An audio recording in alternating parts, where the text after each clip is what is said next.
Hey, it's Chris. Welcome to Daily Tech. Today we got a good show. There's so much to talk about. We're going to talk about the Mac Mini. I'm also going to give you my reaction to this insane designer's old school Mac that they came up with. This is crazy. We're going to talk about the possibility of the iPhone 17 Air. What is that? And we're also going to get into who should be Apple's next CEO. I have some thoughts. Before we get into it, can I just say I'm super excited about the Daily Tech 2 channel. I'm reviving it. It used to be kind of the Clips channel. It was kind of a catch-all. It's the Clips channel again, but also has some fun extras. You're missing out on so much content if you're not over there, including some exclusive stuff that is not on the main channel or anywhere else. And I also just uploaded this free playlist over there with several amazing tracks just to work to live to.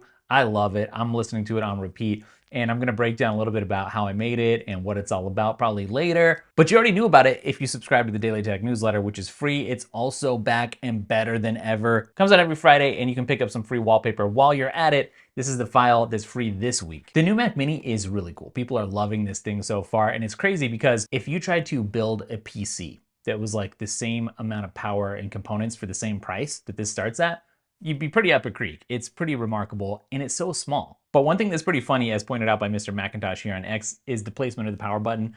I mean, a lot of people are either laughing at this or kind of critiquing it. If you want to turn this thing on or off using the power button, you got to flip it over or lift it up, which is kind of goofy, right? But here's the thing, right? Before we even get into it, how often do you turn your Mac on or off right now? Like, I got this laptop over here. I basically never touch that power button unless I'm scanning my fingerprint for Touch ID. So on the one hand, it's basically a giant non-issue that's just sort of funny to talk about. Mr. Macintosh points out here, like, your finger just doesn't fit under there. And then the joke is, we'll just flip it over. But that's actually not a good idea because that's not how the cooling system is designed to work. You know, this thing is meant to be right side up for sure. It's just funny how intuitive people get with problem solving, right? So with 3D printer stuff in particular, here's Ben Geskin demonstrating you can just tap this to turn it on and off. Well, that's because they got this 3D printer component that fits on the bottom that lets you just kind of press it like that. So there's a whole group of people online complaining like crazy, saying, what is Apple doing? You know, this is form over function. Absolutely. They've kind of lost the plot here. Lots of comparisons to the way that the Magic Mouse charges. We're gonna talk about the Magic Mouse in a little bit. You know, where people are basically just saying Apple prioritizes aesthetics over everything else. Before I say anything else about it, I just have to point out, it's funny to me when people make a huge deal out of something that isn't that big of a deal. If you look at this on balance, here you have this like ridiculously small computer. It is so small. If you go into the store, if you haven't seen it yet, and look at it versus the old model, you're just going to be amazed. Like, and it's not just that it's small, it's also very powerful. And it's not just very powerful, like you can daisy chain these together. I need to cover this on an upcoming episode. People are doing that and it's crazy. But there's some benefits here too. Number one, you're not cluttering up the port situation on the back with a button there. Like if you had to cram a button in here, maybe that wouldn't be the best option port-wise. And although I think this is certainly less of an issue, some people are like, well, if you reach around back, there's less chance that you're going to accidentally hit that button and turn it off or on or whatever. Maybe there's truth to all of this, but what's funny is I've also seen some speculation where people are like, is Apple doing this on purpose to draw attention to this like it's happening in this very video? My guess is probably not, although I guess anything is a potential possibility, right? But I just think, you know, this is what ended up making the most sense. It's hard because in this world, and let's be honest, Apple is very aesthetically driven, right? They're all about the design vibes for sure. Now they often back that up with some great user experience that comes along with that. And there's some hiccups along the way. I don't really view this personally as a hiccup. This is like, ask yourself this: if you want this computer, does the button placement stop you from buying the Mac Mini? I'm guessing for 99.9999% of people, no, it doesn't stop you. And that tells you everything you need to know. What you could say, I think very truthfully, is that it's less convenient to reach the power button. That's just objectively true. You're gonna have to lift this thing up at the very minimum and feel around and hit the button. In the grand scheme of things, I think it speaks to the state of the Apple ecosystem where most things are so good, like really good, that people, when something isn't perfect in their mind, then they're gonna have something to say about it. I think that's what we're kind of experiencing right now. Not a huge issue, but something seems a little out of whack, so everyone sort of like piles on with it, right? If this is the design that the team had to come up with in order to have this smaller footprint versus the old model, I think most people are just gonna be like, yeah, I could turn off my screen if I really needed to turn something off. It's kind of more like an iPad, I think, in that regard almost. What are your thoughts? Let me know. I mean, this is a funny thing to even be talking about, but everyone's talking about it. So we can talk about it here as a community. I have to give a quick shout out to this person who recently bought the Pro iPhone Video Essentials course.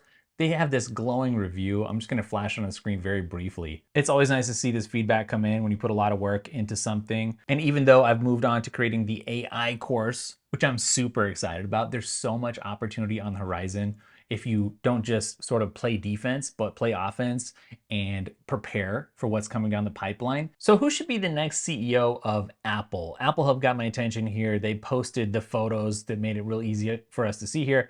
Ternus, right here, that's who you're looking at right now. He's got a background in hardware engineering. And even though Craig Federighi is arguably more popular, maybe the most popular figure over at Apple, a lot of people see Ternus as the most logical choice. I want to give you my thoughts on this, and I also want to get your thoughts on this. This is an important thing because really, like in the big picture, Apple is a company, we shouldn't really care about Apple and their profits and all of that stuff. We should care as consumers about Apple making stuff that we actually want to buy, meaning that it's useful and valuable to us and the lives that we lead and the work that we do. That said, it does kind of matter who the CEO is. I like to harken back to the Jobs days. I feel like maybe that was the era that I came up with, so I got more attached to it. You know, the Think Different era, Here's to the Crazy Ones era, where Apple was about being a rebel, not super mainstream. Is Apple fine right now under Cook? It's fine. I mean, I'm obviously deriving a lot of value out of all the, I've got an iPhone sitting in front of me, right? I've got an iPad right here, an iPad on the desk, another iPad over here, and a MacBook, and an iPhone, right? Like I'm using a Apple Watch, all the stuff in the background over here, okay? Like I make a lot of good use of Apple's products. But that said, I do feel like Apple's very managerial right now. And I sort of miss the visionary aspect of Steve Jobs, where he was like super tuned into what a product should be like. The lineup was like more narrowed down. There weren't so many options. You know, it was more focused, it felt like. And I do feel like a little bit Apple has sort of adopted the mentality of, well, how do we grow? How do we make more money? And a lot of it comes down to subscriptions and yeah. So I don't know. Whoever it is, I don't really care if it's Ternus or Craig or somebody else. My personal belief and wish is that I wish that it would be somebody who is super visionary. And maybe I'm wishing for something that can't ever exist again because I think Steve was like a very one of a kind sort of a person. I don't really have a preference, honestly, between the two of these guys. I don't know either of them, never met them in person or anything like that. I think Ternus is probably luckier in that his age just lines up better with when Cook is probably going to retire versus Federighi. But, you know, he's more involved with the hardware, which is a core part of Apple. And a lot of people say that he has managerial characteristics similar to Cook, plus good presentation skills and kind of like a mild-mannered approach. Again, not knowing Ternus, I think the wrong lens for people to look at this would be like, well, who's going to be the most like Cook? Again, I think you want to say what is best for the consumers, not for the status quo. Federighi, though, is obviously a fan favorite, especially at WWDC, good at public relations. He's obviously more of a software guy, so his perspective comes from that side of things. And actually, from some things that I've heard, I don't even know if he's interested in becoming the CEO because he likes his current role, which, ironically, I think might better position him. And again, I don't know Ternus, I don't know Craig, but in general, when it comes to leadership, I like the person who doesn't want to be in charge, right? Because they're probably going to be in it for different reasons than somebody who really wants to grab the reins and get all the attention and power, etc. Between the two, and it could be somebody outside of these two as well, but if it goes in either of these directions, does that signal that Apple is going to be more hardware focused versus more software focused? Maybe, I don't know. It really seems like from the outside, people are leaning in the Ternus direction. We got a ways to go.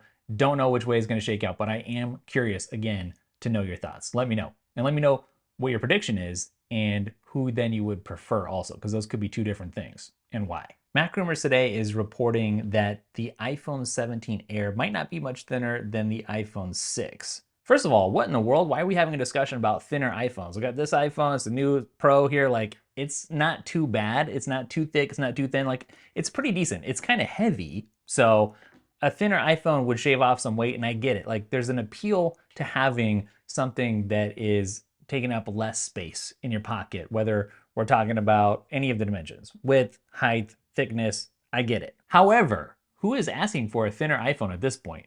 The first thing that comes to mind is that sucker gonna bend?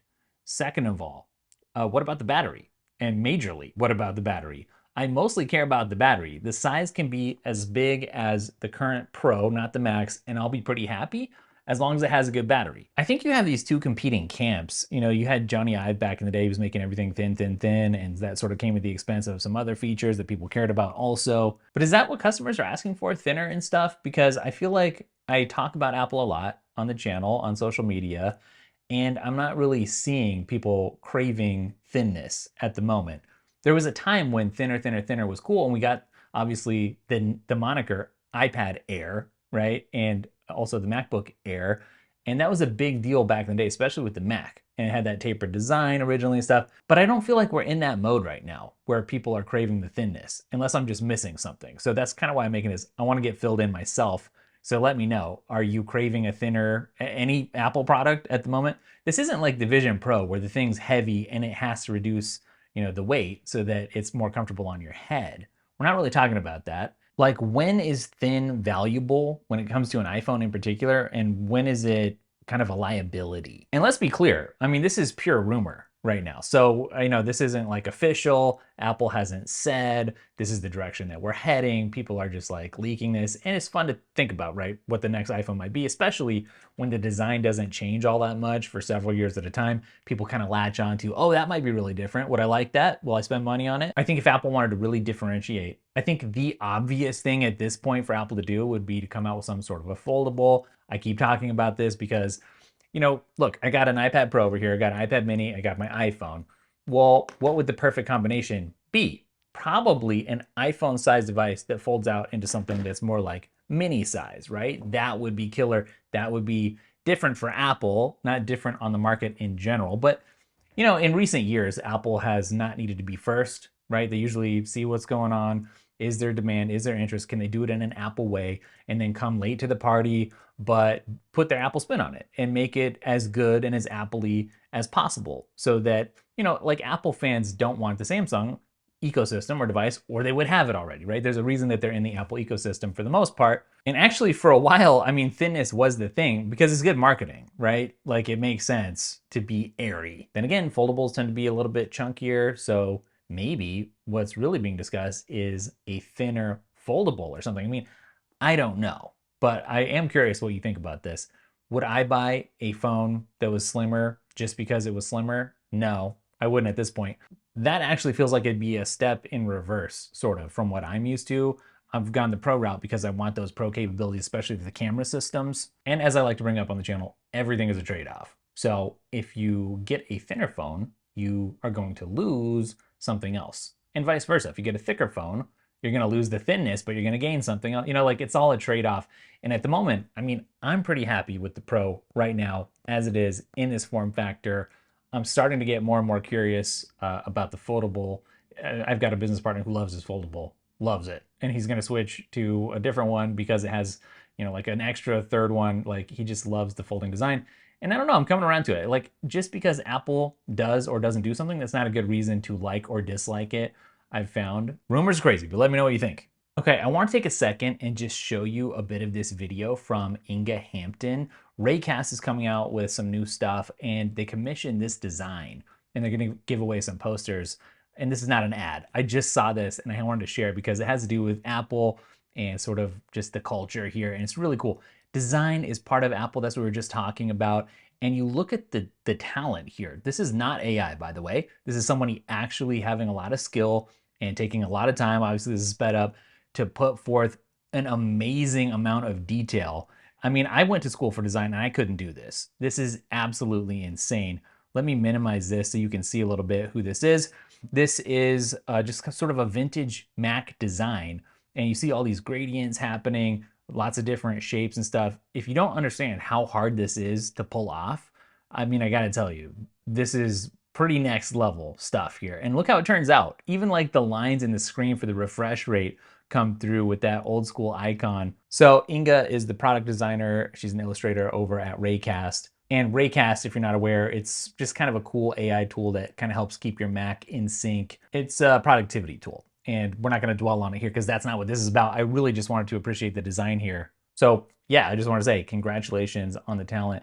If you've ever tried to do some vector design like this, you know this is just a work of art. Now, I know in recent weeks and months, I've been talking a lot about AI. That's because number one, I'm building an AI, right? I have a business partner, we're creating an AI. But number two, I'm also creating stuff with AI tools. And I use that term, when I say creating with AI, I really mean I am directing, right? I'm bringing about a vision that wouldn't exist if I wasn't there to be the director and the orchestrator. And I realize this really rubs designers the wrong way. Some designers, I want to say some designers, because there's so much opportunity out there. You know, if you're a good human designer, I think there's going to be a market for that no matter what. But I think there's a new sort of market developing for people who can use AI tools. And I want you to understand this, like just because AI tools are available to everyone, it doesn't mean that everyone's going to go out there and make use of them. Let me give you an example. That playlist that I made using an app called Suno. And I had people be like, Chris, please don't use that. You know, like that goes against my ethics or whatever. And here's the thing. Anyone could use Suno to create some music, but I infused some specific mentality into those songs that were created. I wanted a motivational playlist that sort of matched a specific sound that I was going for. And so number one, I paid $30 a month. Is everyone going to do that? Probably not. That weeds out a bunch of people that could do it but aren't going to do it.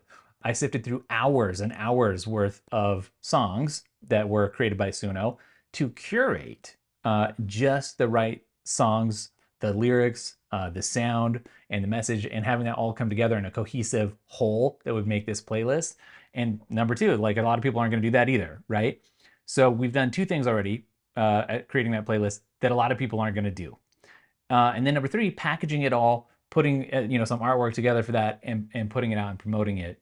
I think that highlights that just because this tool is available and AI tools are available for people, I think taste is going to become very important and curators are going to become very important. We all have limited time to spend creating stuff, number one, even with AI, and number two, consuming stuff, even with AI. There's going to be such a super abundance of stuff out there. It's going to flood the market that still we're going to need somebody to come along and be like, well, here's what you should pay attention to. And that might become even more important than ever. And to that point, Daily Tech is really a community, it's a brand, and it's hopefully a brand that means something to people. So at the same time, I'm able to appreciate human creativity, of course, while also appreciating AI for what it is and not making it fit into a certain box. What I feel like is that it sort of is like hiring 100 extra or 1,000 extra Chris's to leverage and to get more done. And that's only going to increase as things like AI agents come on the scene. But just from an Apple cultural standpoint, this was just a really cool design and process. And I wanted to make sure and highlight it and show it. If you actually understood what I think about AI in its totality, then you would understand I'm very pro-human, very pro-human. But at the same time, I'm not going to not partake of things that are available that will help me do things that I as a human could do otherwise.